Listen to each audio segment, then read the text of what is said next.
Hello friends, मैं अनुश्री एक बार फिर से आप सभी का स्वागत करती हूं आपके अपने YouTube channel stock in future पे। अगर आपने चैनल सब्सक्राइब नहीं किया है तो सब्सक्राइब कर लीजिए, बेल आइकन प्रेस करना मत भूलिएगा। आज हम इस वीडियो में बहुत ही इंटरेस्टिंग टॉपिक पे डिस्कस करने वाले हैं। आज मैं आपको बताऊंगी कि आप कैसे उन स्टॉक्स को सेलेक्ट करें जो आपको फ्यूचर में अच्छे रिटर्न्स दें या हैवी रिटर्न्स दें। बात करें अगर किसी एक स्टॉक की या किसी एक कंपनी की, तो उसे एक कैटेगरी में रखते हैं, ये आप सभी को पता है। अब 3 कैटेगरीज होती हैं, large cap, mid cap and small cap. या तो वो कंपनी लार्ज कैप होगी या मिड कैप होगी या ही स्मॉल कैप। बात करें अगर लार्ज कैप कंपनीज की, तो इसमें एवरेज रिटर्न्स मिलते हैं, यानी कि अगर हम फाइनेंशियली देखें तो इसका मतलब ये नहीं कि ये खराब है। बड़ा पैसा हमेशा लार्ज कैप में ही रखते हैं क्योंकि ये आपको ज्यादा सेफ्टी प्रोवाइड करते हैं as compare to the mid cap and small cap stock. तो यहाँ पे एक सबसे इंपॉर्टेंट पॉइंट ये निकल करके आता है कि मिड कैप और स्मॉल कैप कंपनीज में रिस्क तो है। अगर आप यहाँ पे इन्वेस्ट करते हैं तो आपका सारा पैसा डूब भी सकता है। तो अब अगर हमें किसी मिड कैप या स्मॉल कैप में जाना है और अपने रिस्क को भी मिनिमाइज करना है, तो मैं आपको कुछ ऐसे पॉइंट्स बताऊंगी जो रामबाण पॉइंट्स हैं, बहुत ही ज्यादा इफेक्टिव हैं। 100% तो नहीं लेकिन 90% तक इफेक्टिव है। अगर आप इन पॉइंट्स को अप्लाई करेंगे किसी भी स्टॉक को पिक करने से पहले, तो आपके रिस्क काफी हद तक मिनिमाइज हो जाएंगे और आपका सारा पैसा डूबने से बच जाएगा और इनफैक्ट आपको प्रॉफिट हो सकता है। तो चलिए देखते हैं वो ऐसे कौन से 2-3 पॉइंट्स हैं जिन्हें आप मिड कैप या स्मॉल कैप स्टॉक्स पिक करते समय ध्यान रखना चाहिए ताकि आपका रिस्क मिनिमम हो और प्रॉफिट ज्यादा से ज्यादा।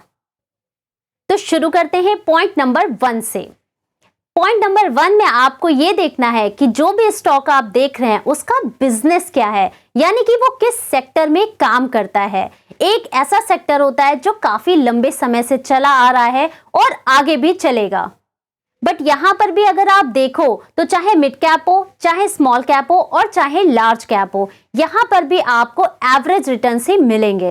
बट अगर कोई नया सेक्टर है जो हाल ही में शुरू हुआ है, जिसे हम फ्यूचर ओरिएंटेड बिजनेस या फ्यूचर ओरिएंटेड सेक्टर भी कह सकते हैं, यानी कि जिनकी फ्यूचर में डिमांड काफी ज्यादा हो, यानी कि काफी डिमांडिंग सेक्टर्स हैं फ्यूचर में, यानी कि आने वाले समय में, तो ऐसे सेक्टर्स में अगर आप इन्वेस्ट करते हैं तो निश्चित ही आपको ज्यादा रिटर्न्स मिलने के चांसेस होते हैं। आज के टाइम में फ्यूचर ओरिएंटेड बिजनेस की अगर हम बात करें तो ड्रोन सेक्टर हो गया, artificial intelligence, clean energy, green energy, solar power, electrical vehicle and logistics sector, ये कुछ ऐसे सेक्टर्स हैं जिनकी फ्यूचर में काफी ज्यादा डिमांड है। ये कुछ ऐसे सेक्टर्स हैं जिनकी फ्यूचर में काफी अच्छी ग्रोथ देखने को मिल सकती है, तो ऐसे स्टॉक्स को आप अपने फोकस में रख सकते हैं। So as per the first point, ऐसे स्टॉक्स को सेलेक्ट करिए जिनकी फ्यूचर में डिमांड ज्यादा है, यानी कि फ्यूचर ओरिएंटेड बिजनेसेस को अपने फोकस में रखिए। अब आते हैं पॉइंट नंबर 2 पे। अब सपोज आपने कोई फ्यूचर ओरिएंटेड सेक्टर का एक स्टॉक अपने फोकस में या अपने वॉच लिस्ट में ऐड कर लिया। अब दूसरा पॉइंट आपको क्या चेक करना है, अगर ये आपने कोई मिड कैप या स्मॉल कैप कंपनी को सेलेक्ट किया है, तो जो दूसरा पॉइंट आपको देखना है, आप उसकी एनुअल रिपोर्ट चेक करिए, उसकी वेबसाइट देखिए और आप ये देखिए कि क्या इनकी कोई बड़ी पार्टनरशिप है या इनके क्लाइंट्स कौन हैं। क्योंकि अगर किसी कंपनी की क्लाइंट्स मजबूत है, कोई भी अगर बहुत बढ़िया क्लाइंट्स रखता है, तो वो कंपनी डेफिनेटली फ्यूचर में अच्छा ग्रोथ दे सकती है। ये कोई गारंटी वाली बात नहीं है, लेकिन पॉसिबिलिटीज ज्यादा होती हैं कि अगर किसी कंपनी की, कोई छोटी कंपनी की बड़ी पार्टनरशिप है या मजबूत क्लाइंट्स हैं, तो फ्यूचर में वो अच्छा कर सकती हैं, ये पॉसिबिलिटी ज्यादा होती है। अब बहुत सारे लोग एक गलती करते हैं कि इस पॉइंट को फॉर्मूला बना के यूज करते हैं। कोई पेनी स्टॉक उठाते हैं 1-2 रुपए का, 3 रुपए का, और कहते हैं अरे इसके बहुत बड़े बड़े क्लाइंट्स हैं, टाटा है, अडानी है, और उन क्लाइंट्स को देख करके वो उन स्टॉक्स पे इन्वेस्टमेंट कर देते हैं। पर आपको ये भी तो देखना चाहिए ना कि ये जो बड़े क्लाइंट्स हैं, इनसे उस कंपनी के पास पैसा कितना आ रहा है। मैं आपको एक एग्जाम्पल से समझाती हूँ। सपोज कोई कंपनी ए है जो कि 100 रुपए कमाती है, उसका रेवेन्यू 100 रुपीज का है।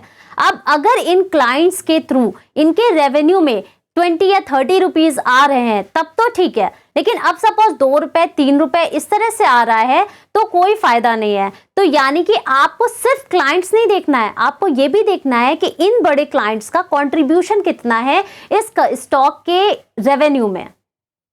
तो यानी कि केवल क्लाइंट्स के नाम देख करके ही आगे नहीं बढ़ना है, उनका परसेंटेज, उनका कंट्रीब्यूशन भी देखना है। और जिसे देखने के लिए मैंने आपको पहले बताया कि आप उसकी एनुअल रिपोर्ट चेक करिए, उसकी वेबसाइट में जाइए कि क्या क्लाइंट्स हैं। और अगर किसी स्टॉक के मल्टीपल क्लाइंट्स मिल जाते हैं तो ये और भी पॉजिटिव है, वो कहते हैं ना कॉन्फिडेंस बढ़ जाता है। क्योंकि कोई भी जब किसी कंपनी के साथ बिजनेस करता है ना तो उसके पहले पूरी तरह से ड्यू डिलिजेंस जरूर करता है कि कंपनी ठीक तो है, कोई गड़बड़ घोटाला तो नहीं है। क्योंकि अगर बाद में कोई इस तरह की गड़बड़ होती है तो उसका इंपैक्ट इनके प्रोडक्ट्स पे भी पड़ेगा। तो फ्रेंड्स, इस तरह से मेरा पॉइंट नंबर 2 है कि आपने जिस स्टॉक को सिलेक्ट किया है या जिसमें आप इन्वेस्ट करने की सोच रहे हैं उसके क्लाइंट्स को जरूर देखिए, उसकी वेबसाइट और उसकी एनुअल रिपोर्ट में जाकर के, और साथ ही साथ क्लाइंट्स का कितना कंट्रीब्यूशन है उस स्टॉक के रेवेन्यू जनरेशन में, ये भी देखना बेहद जरूरी है। तो ये पॉइंट बहुत ज्यादा इंपॉर्टेंट है। चलिए अब आते हैं पॉइंट नंबर 3 पे, लेकिन उसके पहले मैं आपसे एक पॉइंट डिस्कस करना चाहती हूँ।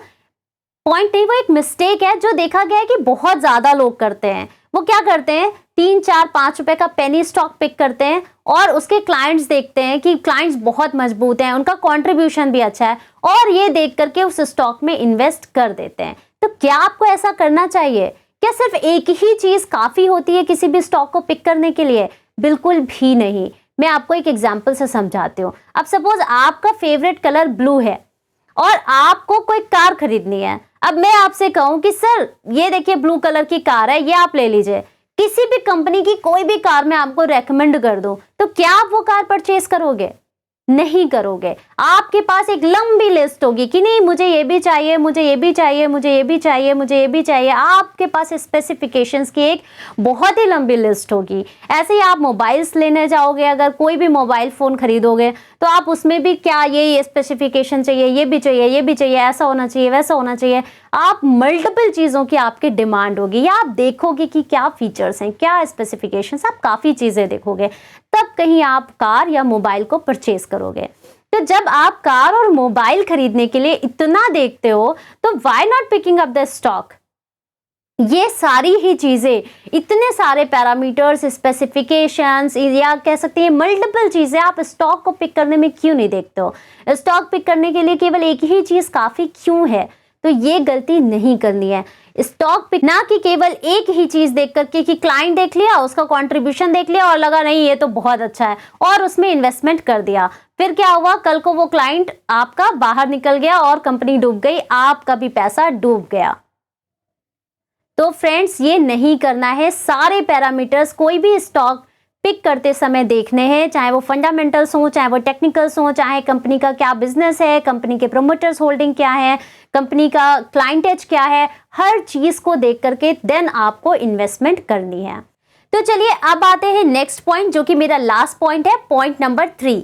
इस पॉइंट में हमें पीडीएफ स्ट्रेटेजी अप्लाई करनी है। अब ये पीडीएफ क्या है? PDF, P stands for promoters, D stands for domestic institutional investors and F stands for foreign institutional investors. यानी कि इस पॉइंट में हमें देखना है उस स्टॉक का शेयर होल्डिंग पैटर्न। जी हाँ, शेयर होल्डिंग पैटर्न को हमें देखना है कि वो क्या है। अब अगर बात करें कि सबसे ज्यादा इंफॉर्मेशन किसी भी कंपनी की किसके पास होती है, ऑब्वियसली कंपनी के मालिक यानी कि प्रमोटर्स के पास। कोई भी कंपनी है उसकी सबसे ज्यादा इंफॉर्मेशन प्रमोटर्स के पास होती है, और उसके बाद डोमेस्टिक इंस्टीट्यूशनल या फॉरेन इंस्टीट्यूशनल इन्वेस्टर्स के पास होती है, क्योंकि इनके पास भी प्रोफेशनल लोगों की एक बहुत बड़ी टीम होती है, बहुत बड़े बड़े इनके तगड़े कॉन्टैक्ट्स होते हैं।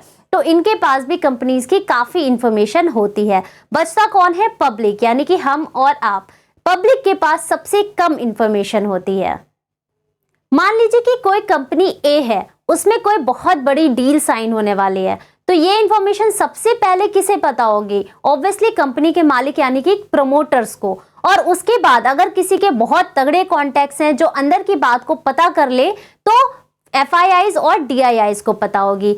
किसी को अगर नहीं पता चलेगी या सबसे लास्ट में किसी को पता चलेगी तो वो है पब्लिक, जिसे कोई इंफॉर्मेशन नहीं होगी अनटिल और अनलेस कोई पब्लिक अनाउंसमेंट कंपनी की तरफ से नहीं आती है। इसीलिए हमें ये पीडीएफ स्ट्रैटेजी को अप्लाई करना है। अगर किसी स्टॉक में हम देखते हैं कि प्रमोटर्स या एफआईआईज या डीआईआईज दबा करके खरीदारी कर रहे हैं, तो आपको भी ये अपॉर्चुनिटी मिस नहीं करनी है। मौका मिलते ही उस स्टॉक में आपको इन्वेस्टमेंट करना है, क्योंकि इनकी खरीदारी का मतलब है कंपनी में कुछ तो खास है, कुछ तो बड़ा होने वाला है। और दूसरी तरफ अगर आपको लगता है कि ये दबा करके माल बेच रहे हैं, अपना स्टेक कम कर रहे हैं, प्रमोटर्स भी अपनी होल्डिंग कम कर रहे हैं, एफआईआईज डीआईआईज भी लगातार अपनी होल्डिंग कम कर रहे हैं धीरे धीरे करके, तो वहां आपको अलर्ट हो जाना है और फाइंड आउट करना है कि क्या रीज़न है। आपको डिटेल में उस कंपनी की स्टडी करनी है, न्यूज़ देखनी है, उससे जुड़े इवेंट्स देखने हैं कि क्या हो रहा है, व्हाट इज़ द रीज़न कि प्रमोटर्स या एफआईआईज या डीआईआईज अपनी होल्डिंग्स को कम कर रहे हैं। हो सकता है कि कंपनी पे कोई डेट हो, तो उसे क्लियर करने के लिए प्रमोटर्स अपनी होल्डिंग्स कम कर रहे हैं, फंड रेज कर रहे हैं। तो ये चीज़ आपको फाइंड आउट करना बहुत ज़रूरी है, क्योंकि कुछ भी रीज़न हो सकता है स्टेक कम करने का, लेकिन अगर कोई रीज़न नहीं है, कोई न्यूज़ नहीं है, कोई अपडेट नहीं है उस कंपनी के बारे में, और उसके बाद भी प्रमोटर्स या एफआईआईज और डीआईआईज अपने स्टेक को कम कर रहे हैं, तो आपको सावधान हो जाना है और धीरे से मौका मिलते ही उस स्टॉक से निकल जाना है, या अगर आप उसके खरीदार नहीं हैं तो उसमें खरीदारी करने से बचना है। क्योंकि बिना किसी रीज़न के अगर प्रमोटर्स अपनी होल्डिंग को कम कर रहे हैं, तो इसका मतलब है कि कोई ना कोई गड़बड़ घोटाला है। उसके लिए बलि का बकरा कौन बन सकता है? मैं और आप, यानी कि पब्लिक।